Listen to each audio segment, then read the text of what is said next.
ही उपवासाची थाळी बघा किती सुंदर दिसते ना, आणि यातले जे सगळे पदार्थ आहेत ते पण करायला अगदी सोपे आहे. अगदी भाजी पोळी खाल्ल्यासारखं वाटतं उपवास असला तरी. घरातले ज्यांचा उपवास असेल ते तर खातीलच, पण लहान मुलांना पण ही उपवासाची थाळी नक्कीच आवडेल याची खात्री आहे. चला तर बनवूया ही आगळी वेगळी अशी उपवासाची थाळी. तर यामध्ये आज मी राजगिऱ्याचा शिरा बनवलेला आहे, त्यानंतर फ्रेंच फ्राईज बनवले आहे जे उपवासाला चालतील, बटाट्याची अशी भाजी बनवली आहे जसं आपण पुरीला बनवतो ना, पुरीसोबत खायला त्याप्रमाणेच ही बटाट्याची भाजी आहे, आणि चपाती आहे. तर ही चपाती कशाची आहे त्यासाठी तुम्हाला हा व्हिडिओ पूर्ण बघावा लागेल. चला तर सुरुवात करूया. नमस्कार, मी सोनल्स रेसिपीजमध्ये तुमचं खूप खूप मनापासून स्वागत करते. आणि आजच्या आपल्या या महाशिवरात्री विशेष उपवासाच्या थाळीला सुरुवात करूया. सगळ्यात आधी आपण ही साधी सोपी अशी बटाट्याची भाजी करून घेऊ. त्यासाठी एक वाटण तयार करायचं आहे. त्यासाठी इथे मी मिक्सरच्या पॉटमध्ये 5-6 मिरच्या घेतल्या आहे. या मिरच्या तिखट आहे. त्यानंतर 1 चमचा जिरे आणि 1 इंच आलं घालून ह्याची छान पेस्ट करून घ्यायची आहे. आता ही पेस्ट आपल्याला 2 पदार्थांना वापरायची आहे, त्यामुळे इथे क्वांटिटी आपण जास्त घेतलेली आहे. हे बघा, अशी भरड पेस्ट काढली तरी चालेल, थोडंसं भरड किंवा ओबडधोबड राहिली तरी चालतं. आता आपण एका कढईमध्ये 1 चमचा किंवा 1 टेबलस्पून असं तेल घेतलेलं आहे. तेल आपल्याला इथे जास्त वापरायचं नाही आहे, त्याच्यामुळे ही उपवासाची थाळी खायला पौष्टिकच आहे. अजिबात आपल्याला इथे जास्त तेलाचा किंवा तुपाचा वापर करायचा नाही आहे. तर मी या 1 चमचा तेलामध्ये 1 चमचा जी आपण पेस्ट तयार केली होती ती घातली. ती आपण अर्धा मिनटं याच्यामध्ये होऊ देऊ आणि सोबतच यामध्ये मीठ घालून घेऊ. इथे कढीपत्ता घालायचा राहिला, तो मी नंतर घालणार आहे, तर तुम्ही फोडणीमध्येच कढीपत्ता पण घालून घ्यायचा आहे जर तुम्ही उपवासाला ते खात असाल तर. त्यानंतर यामध्ये 1 चमचा काश्मीरी लाल मिरची पावडर घालायची आहे. आता यामध्ये आपण मिरची पण घातली आहे, त्याच्यामुळे तिखट घालणार आहोत ते थोडंसं बेतानेच घालायचं आहे. त्यानंतर यामध्ये पाव कप असं दही घालायचं आहे. फेटलेलं दही घ्यायचं आहे आणि हे यामध्ये घालायचं आणि लगेच याला परतवत राहायचं. गॅस अगदी कमी ठेवायचा आहे. जर गॅस मोठा ठेवला तर हे जे दही आहे ते तेलामध्ये इथे फोडणीमध्ये फाटू शकतं. तर आपल्याला कमी गॅसवरती याला हलवत थोडंसं मिक्स करून घ्यायचं आहे. हे बघा, याला तेल पण छान सुटलेलं आहे, या दह्याचं पण तेल सुटलं आहे. आता यामध्ये मी 2 मीडियम साईजचे बटाटे असे फोडून घालत आहे. तर बटाटे आपले उकडलेले आहे. हे छान मिक्स करून घेऊ आणि यामध्ये आता जितकं पाणी आपल्याला पाहिजे आहे त्याप्रमाणे पाणी घालून घेऊ. सुरुवातीला हे आपल्याला 2 ते 3 मिनटं असंच परतवून घ्यायचं आहे आणि त्यानंतर यामध्ये पाणी घालायचं आहे. जर गरम पाणी घातलं तर उत्तम, नाही तर थंड पाण्याने पण आपली ही भाजी चांगलीच होणार आहे. हे बघा, सुरुवातीला मी फोडणीमध्ये कढीपत्ता टाकायचं विसरले, तर मी आत्ता हा कढीपत्ता घालत आहे. इथे मी 1.5 कप पाणी घातलं, म्हणजे जेवढा रस्सा पाहिजे तिथपर्यंत तुम्ही पाणी घालू शकता. आणि आता यामध्ये 1 चमचा आपण दाण्याचा कूट घालू. याने आपल्या या भाजीला थोडी छान थिकनेस येईल. इथे मीठ घालून घ्यायचं आहे आणि वरून कोथिंबीर घालून एक उकळी आणून घ्यायची आहे. तर 2 मिनटं आपण हे उकळू देऊ आणि आपली ही उपवासाची झटपट अशी बटाट्याची भाजी तयार आहे.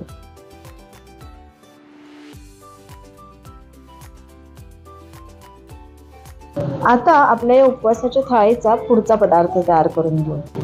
त्यासाठी या कढईमध्ये मी 1 कप साबुदाणा घेतला आणि हा साबुदाणा आपल्याला सुरुवातीला थोडासा पुसून घ्यायचा आहे आणि त्यानंतर कपाने मोजून 1 कप घ्यायचा आहे आणि आता त्याला भाजून घ्यायचा आहे.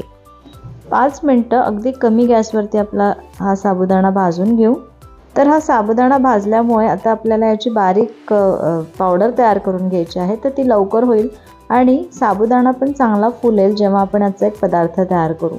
तर म्हणून असा थोडासा फुलतपर्यंत आणि अजिबात रंग येऊ द्यायचा नाही आहे तोपर्यंत आपल्याला हा भाजून घ्यायचा. आता हा भाजून झाला, थंड करून झालेला आहे. आता याला आपण या मिक्सरच्या पॉटमध्ये घालून याला बारीक करून घेऊ. जसं आपण तांदळाचं पीठ करतो त्याप्रमाणे बारीक करून घ्यायचं आहे. हे बघा, आपला साबुदाणा छान बारीक झाला. आता मी एका स्ट्रेनरने याला जे चाळून घेणार आहे. तर तुमची रव्याची चाळणी वगैरे जी असते त्याने हा साबुदाणा चाळून घ्यायचा.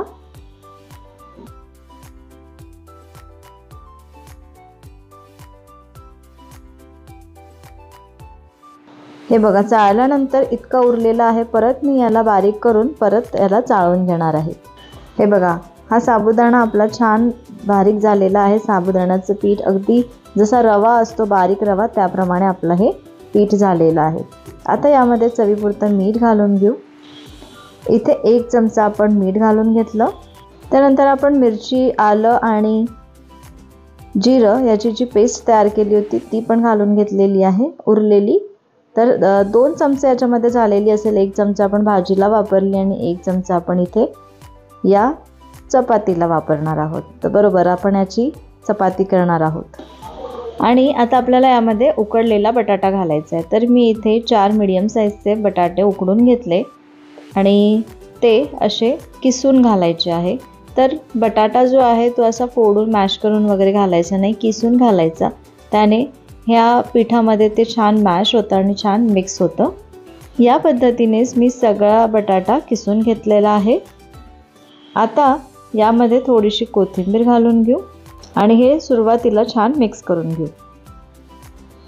तर सुरुवातीला पाणी न घालता हे छान मिक्स करून घ्यायचं, म्हणजे मीठ बाकी सगळं जे आपण यामध्ये घातलेलं आहे ते सगळं पिठासोबत लागलं पाहिजे.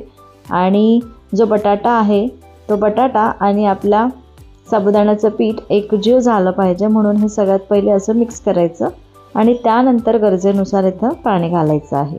आता मिक्सरच्या पॉटमध्ये हे जी पेस्ट लागलेली होती त्यामध्येच मी थोडं पाणी घालून ते यामध्ये घातलेलं आहे. आणि आता आपल्याला यामध्ये ना 1 कप पाणी इतकं लागतं. म्हणजे आता मी 1 कप पाणी घेतलं, त्यापैकी थोडंसं 1-2 चमचेच उरलेलं होतं, ते मी आता इथे दाखवू शकले नाही. तर तुम्ही जेवढं पाणी घालाल तेवढं पाणी साबुदाणा हा ॲब्झॉर्ब करतो. कारण इथे आपण साबुदाणा ऑलरेडी भिजवलेला नाही आहे, तो पूर्णपणे कच्चाच आहे. त्याच्यामुळे जितकं आपण पाणी घालू ते सगळं पाणी तो ॲब्झॉर्ब करेल. तर या पद्धतीने मी 1 कपपेक्षा थोडंसं कमी एवढं पाणी घालून हे छान मळून घेतलं आहे. थोडंसं मऊच मळायचं, कारण आता यामधले जे साबुदाणा आहे तो थोडा पाणी शोषून घेईल आणि हे जे पीठ आहे थोड्या वेळाने परत थोडंसं कडक होणार आहे. आता हे मळून आपण एक 5 मिनटं बाजूला ठेवून देऊ. तर याला बाजूला ठेवताना, रेस्ट करायला ठेवताना थोडंसं झाकून ठेवायचं, म्हणजे हे कडक होऊ नये. याला रेस्ट मिळेपर्यंत आपण आपला थाळीचा पुढचा पदार्थ तयार करून घेऊ. तर पुढचा पदार्थ असणार आहे फ्रेंच फ्राईज. आता फ्रेंच फ्राईज म्हटलं तर मुलांना खूप आवडते, पण आता उपवास जर घरात असला तर फक्त काय आपण करत नाही, मुलांना पण खायचं असतं. आणि स्पेशली जेव्हा उपवास असतं तेव्हा तर त्यांना, मम्मा आज मला खिचडी पाहिजे, आज मला हे पाहिजे, आज मला ते पाहिजे, असं चालूच असतं. त्याच्यामुळे मी म्हटलं चला उपवासाची थाळी तर करतच आहोत, तर या उपवासाच्या थाळीमध्ये मुलांच्या आवडीचा पण पदार्थ करायला पाहिजे. मग तो मुलांना पण आवडेल आणि आपणही खाऊ शकू. तर म्हणूनच आज आपण इथे फ्रेंच फ्राईज करणार आहोत. तर फ्रेंच फ्राईज करण्यासाठी मी बटाटा असा या पद्धतीने कट करून घेतला आणि त्यानंतर असं उभं कट करून घेतलेलं आहे. तुम्ही बघू शकता या पद्धतीने आपण सगळे जे बटाटे आहे ते कट करून घ्यायचे आहे. एका साईजमध्येच करायचे, म्हणजे याचा जो कुकिंग टाईम आहे तो सेम होतो.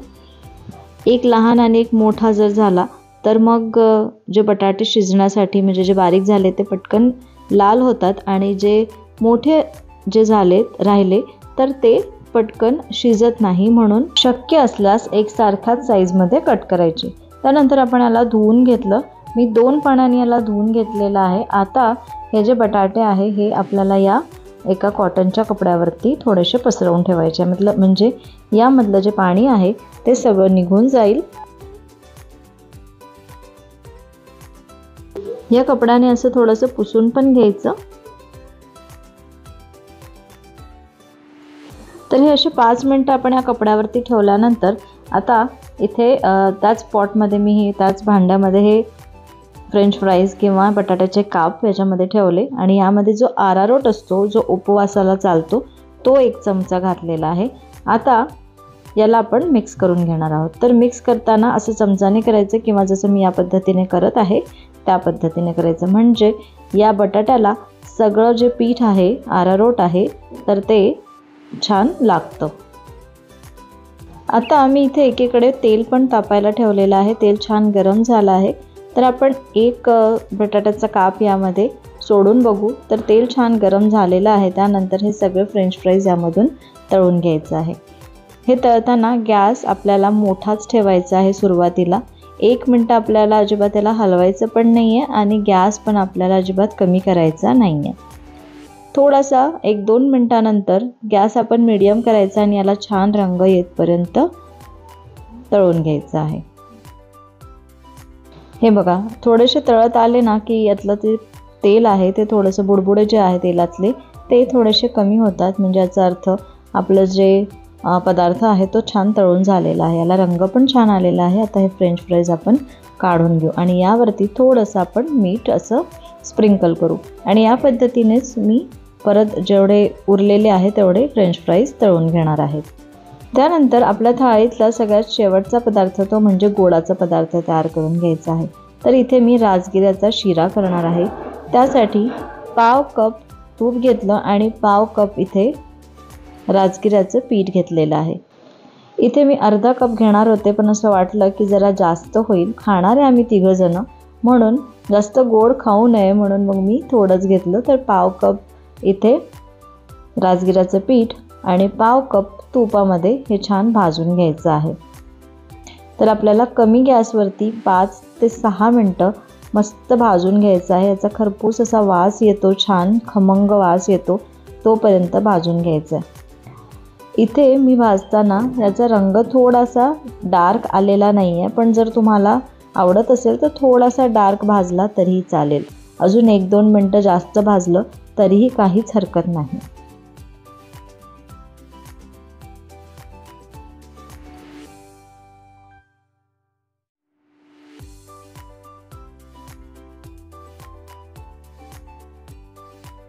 हे बघा 5 ते 6 मिनटं मी हे छान भाजून घेतलं. आता यामध्ये मी पाणी घालून घेत आहे.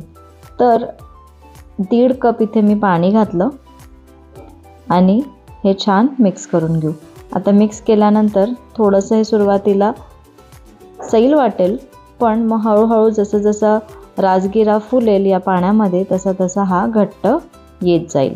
आणि यामध्ये आपण तूप जे घातलेलं आहे त्यामुळे पण या शिऱ्याला किंवा या राजगिऱ्याच्या हलव्याला एक छान ग्लेज येईल आणि पटकनच या भांड्याला तो सोडेल.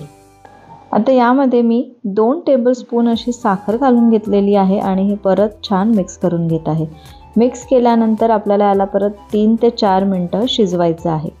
शिजवताना यावरती मी थोडंसं झाकण ठेवलं होतं 1-2 मिनटं आणि त्यानंतर परत हे छान मिक्स करून घेत आहे.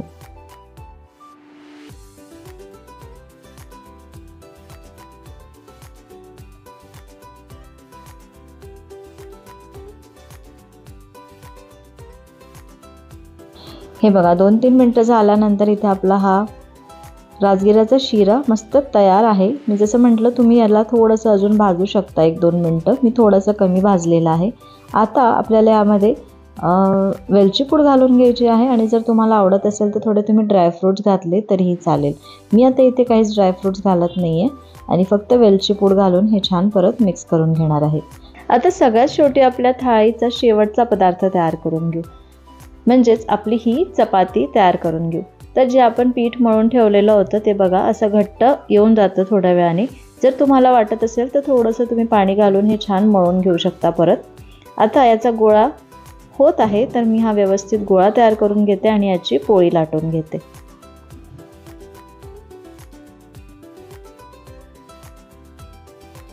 इथे मी ही पोळी लाटायला राजगिऱ्याचं पीठ घेतलेलं आहे. थोडंसं राजगिऱ्याच्या पिठामध्ये घोळून ही पोळी छान लाटून घ्यायची. अगदी पातळ लाटायची गरज नाही, पण थोडीशी पोळीपेक्षा थोडीशी जाड राहिली तरी चालेल. या पद्धतीने ही लाटून घेऊ. चिटकत असेल तर परत पीठ लावू शकता. ही लाटून तर झाली, पण याला चांगला शेप यावा म्हणून माझ्याकडे हे एका डब्याचं झाकण आहे तर त्याच्याने मी हे कट करून घेत आहे. तुम्ही बघू शकता की ती छान आपली गोल पोळी तयार झाली. आता ही आपण भाजून घेणार आहोत. भाजताना मी इथे थोडासा तुपाचा वापर केलेला आहे, पण दुसरी जी पोळी आहे त्या पोळीला मी अजिबात तूप वगैरे काहीच लावून घेतलेलं नाही आहे. म्हणजे ही जी पोळी लाटताना पोळी आपल्याला भाजताना अजिबात तूप नाही लावलं, तेल नाही लावलं तरी पण अप्रतिम लागते.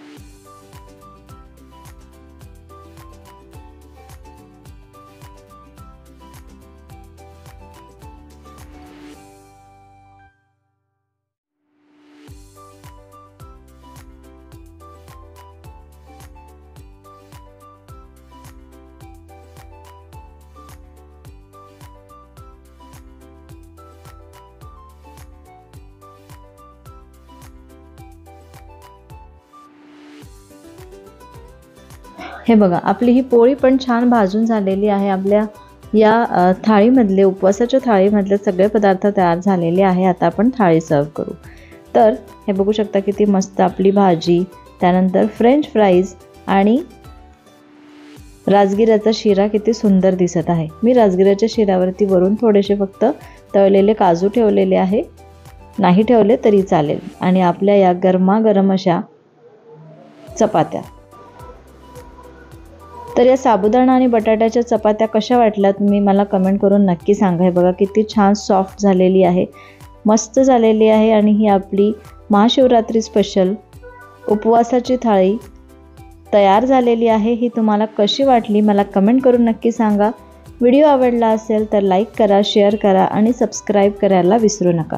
पुन्हा भेटू अशाच मस्त मस्त रेसिपीजसोबत. तोपर्यंत धन्यवाद.